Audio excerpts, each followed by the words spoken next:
जल ही जीवन है। ये स्लोगन बताता है कि जीवन जीने के लिए पानी कितना जरूरी है और इसी जीवन को पाने के लिए राजस्थान का एक गांव तरस रहा है। पहाड़ी पर बसे गांव के लोगों को अपनी प्यास बुझाने के लिए पैदल दूर तक का सफर तय करना पड़ता है। गांव की महिलाओं की उम्र पानी का इंतजाम करने में गुजरती जा रही है। अब आलम यह है कि पानी की किल्लत से गांव के युवाओं को दुल्हन मिलना भी दूभर हो रहा है। कोई भी अपनी बेटी को इस गांव में ब्याहना ही नहीं चाहता। इस गांव में खास मंजर अलग है। यहाँ लोग अपनी तिजोरी, अपने घरों का ताला छोड़कर पानी से भरे हुए ड्रम को ताले से जड़कर रखते हैं। यहाँ की रोजमर्रा की यही कहानी। पेश है खास रिपोर्ट। अपनी बेटी की शादी करने के लिए आमतौर पर माता पिता क्या देखते हैं? इसका बहुत ही साधारण सा जवाब है, एक अच्छा लड़का और अच्छा घर। लेकिन राजस्थान के कुंडल गांव में लड़की की शादी के लिए घर भार के इतर पानी को देखा जाता है।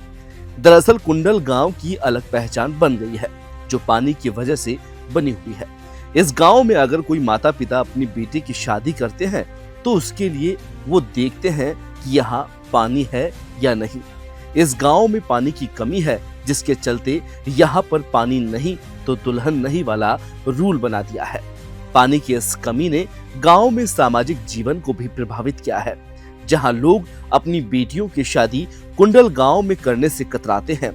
एक ग्रेजुएट युवक ने बताया, जब कोई रिश्ता लेकर आता है तो पानी की समस्या देखकर लोग बेटी की शादी से इनकार कर देते हैं। मैं लगभग बीए फाइनल कर ली है बांसवाड़ा में, ताकि क्योंकि मैं इस शादी के लाइफ में यहाँ पर हमारी जो कि सगाई की समस्या में यहाँ पे कोई भी पानी की वजह से हमारी कोई सगाई नहीं कर पाते हैं। इसी वजह से हम इस आत्म दुखी हैं। बीए फाइनल करके लड़के भी पढ़े, कोई लड़के देना नहीं चाह रहे हमको। इनके पानी की समस्या, लड़की नाना धोना नहीं कर सके, खाना पीना कैसे करेगी, करके हमारे को लड़की भी नहीं देते हमको। कुंडल गांव में सरकारी योजना और नेताओं के दावे दम तोड़ते नजर आ रहे हैं। पानी की तलाश में पहाड़ी से उतरकर 2 से 3 किलोमीटर का सफर करने वाली महिलाओं ने नेताओं और सरकारी सिस्टम की पोल खोल दी है। ग्रामीणों का कहना है कि नेता सिर्फ वोट लेने चुनाव में आते हैं, बाद में हमारी सुध लेने कोई नहीं आता। ग्रामीणों ने चेतावनी दी है कि पंचायती राज चुनाव में नेताओं को गांव में घुसने नहीं देंगे। ग्रामीणों ने कहा कि सरकार को हमारी सुध लेनी चाहिए और पानी की समस्या का स्थायी समाधान करना चाहिए। हमारे गांव में नल भी नहीं आई रही, पानी में बहुत समस्या पड़ी थी, कोई हगू भी नहीं करी रही हमारे। तो फिर हमारे 300 मकान है हमारे गांव में, तो एक बरमो पानी पड़ा। तो हाँ, सुबह से आवा तो शाम को जाना, रोटी भी नहीं मिली, पूरा तक पानी भरा हम एक बरमो है खाली हमारे। कितने दूर से आते हो पानी लेने के लिए? 2 किलोमीटर। और गांव में हेडपंप वगैरह नहीं हो? नहीं है, पूरा गांव में नहीं, एक ही है खाली। कुआं वगैरह में पानी आता है ना? कोई मगरा सड़वा पड़ी है। गांव में नल वगैरह नहीं है? नहीं है कोई। कुंडल गांव में कुएं और तालाब तो बहुत पहले ही सूख चुके हैं। अब हैंडपंप भी जवाब देने लगे हैं। गर्मी के दिनों में जलाशयों के सूख जाने के बाद ग्रामीण दूर दराज से पानी लाकर ड्रम में भरते हैं और उसे ताला लगाकर रखते हैं। महिलाएं ड्रम में इकट्ठा किए इस पानी को पीने, खाने और नहाने के लिए कई दिनों तक इस्तेमाल में लेती है।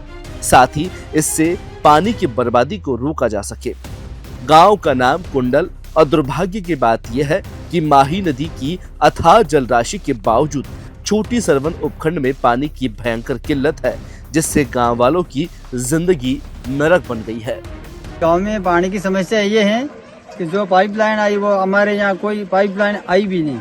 हमारी 300 साढ़े 300 आबादी है हमारे यहाँ, कम से कम 60-70 मकान है। उसमें इतने जानवर है हमारे पास, सबके पास 5 से लेकर 10 तक जानवर है, वो भी यहाँ तड़प रहे हैं। इतनी जनसंख्या भी बैठी हुई है। हमारे को नेता लोग भी हमको देख रहे, कोई सरपंच नहीं, वोट मांगने के लिए हमारे पास नेता दौड़ दौड़ के आ जाते, पर अभी हमारी कोई समस्या का समाधान नहीं करते हैं। ये आधा घंटा तो इनको आने आने कम से कम 1 किलोमीटर, 1.5 किलोमीटर, 1 किलोमीटर सब लोग ऊपर से यहाँ आना पड़ता है। इतनी लंबी घाटी सड़क के पानी लेके जा रहे, अभी तक यहीं बैठे हैं। इनको पानी लेके जाते जाते 1 बज जाने वाली है, तो वे खाना कब बढ़ाएगा, उनका घर का काम कब करेगा, इनका नाना धोना कब करेगा। या जानवर भी है पानी पिए तो उनके लिए रुकना पड़ता है इनको। राज्य की भजनलाल शर्मा सरकार जहां रामजल सेतु लिंक परियोजना के जरिए पूर्वी राजस्थान में जलापूर्ति सुनिश्चित करने के दावे कर रही है, वहीं माही बांध के पास बसे कई गांव आज भी बुनियादी सुविधाओं से वंचित हैं। देश के प्रधानमंत्री नरेंद्र मोदी खुद लोकसभा चुनाव प्रचार के दौरान बांसवाड़ा आ चुके हैं और मंच से विकास के बड़े बड़े वादे किए गए थे, लेकिन जमीनी हकीकत ये है कि माही बांध के पास स्थित इस गांव की सूद न तो राज्य सरकार ने ली है और न ही प्रशासन ने कोई ठोस कदम उठाया है।